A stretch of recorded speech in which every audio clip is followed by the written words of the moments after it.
नमस्कार मित्रांनो, आज आपण एका महत्वाच्या वळणावर आहोत। आपण सगळे मराठा समाज म्हणून एकत्र येण्याची वेळ आली आहे। आपल्यात खूप ताकद आहे, शौर्य आहे, पण ती ताकद एकत्र दाखवण्याची गरज आहे। चला तर मग आपण सगळे मिळून एकत्र येऊया, एका नवीन दिशेने, एका नवीन आशेने वाटचाल करूया। आपण सगळेजण मराठा समाजाचे आहोत ना? आपल्यात जरी थोडेफार मतभेद असले तरी आपलं ध्येय तर एकच आहे, आपल्या समाजाचे भलं व्हावं, आपल्या मुलांचे भविष्य उज्ज्वल व्हावं। हाच विचार मनात ठेवून चला आपण सगळे एकत्र येऊया। एकत्र आल्यावर आपण एक मोठा आवाज बनवू शकतो। हा आवाज सरकारला ऐकू जाईल, जगाला ऐकू जाईल। हा आवाज आपल्या हक्कांसाठी लढेल, आपल्या अधिकारांसाठी आवाज उठवेल।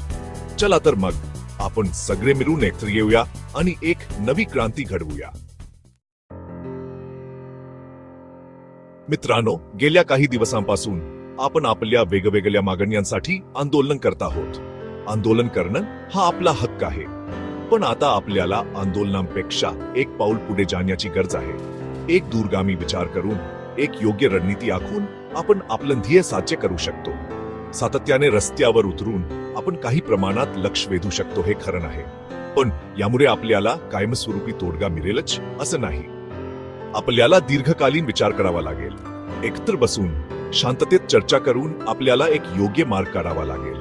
आपल्याला आपल्या मागण्यांचे महत्त्व सरकारला पटवून द्यावं लागेल। त्यासाठी आपल्याकडे योग्य आकडेवारी असायला हवी, आपली बाजू पटवून देण्यासाठी योग्य मुद्दे असायला हवेत, आणि सर्वात महत्त्वाचं म्हणजे आपण सगळे एकजूट दाखवायला हवी। चला तर मग आता आपण हुशारीने काम करूया, एक योग्य रणनीती आखूया आणि आपलं ध्येय साध्य करूया। मित्रांनो, कोणतंही काम यशस्वी करायचे असेल तर त्यासाठी स्पष्ट ध्येय आणि त्यानुसार काम करण्याची पद्धत असणं खूप गरजेचं असतं। मराठा समाजाची उन्नती करायची असेल तर आपल्याला नेमकं काय साध्य करायचं आहे हे प्रथम ठरवावं लागेल।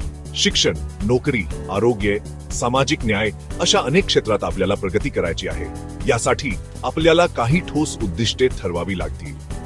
प्रत्येक उद्दिष्ट पूर्ण करण्यासाठी काही वेळेचे बंधन घालून त्यानुसार काम करावं लागेल। या सगळ्यात आपल्या समाजातील अनुभवी आणि जाणकार लोकांचे मार्गदर्शन आपल्याला घेता येईल।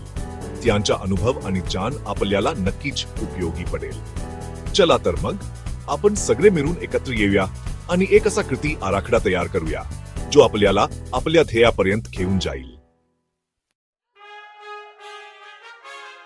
मित्रांनो, आता वेळ आली आहे आपल्यातील सर्व मतभेद विसरून एकत्र येण्याची। वय, श्रीमंती, गरिबी, राजकारण हे सर्व बाजूला ठेवून आपण एका कुटुंबाप्रमाणे एकत्र येऊया। आपलं ध्येय एकच आहे, मराठा समाजाची उन्नती। हे ध्येय साध्य करण्यासाठी आपल्याला एक शिस्तबद्ध आणि संघटित पद्धतीने काम करावं लागेल। चला तर मग आपण सगळे मिळून एकत्र येऊया आणि एक मराठा, एक ध्येय ही घोषणा देऊया आणि आपल्या समाजाला एक नवी दिशा देण्यासाठी कटिबद्ध होऊया। आपण हे करू शकतो, आपल्यात ही ताकद आहे।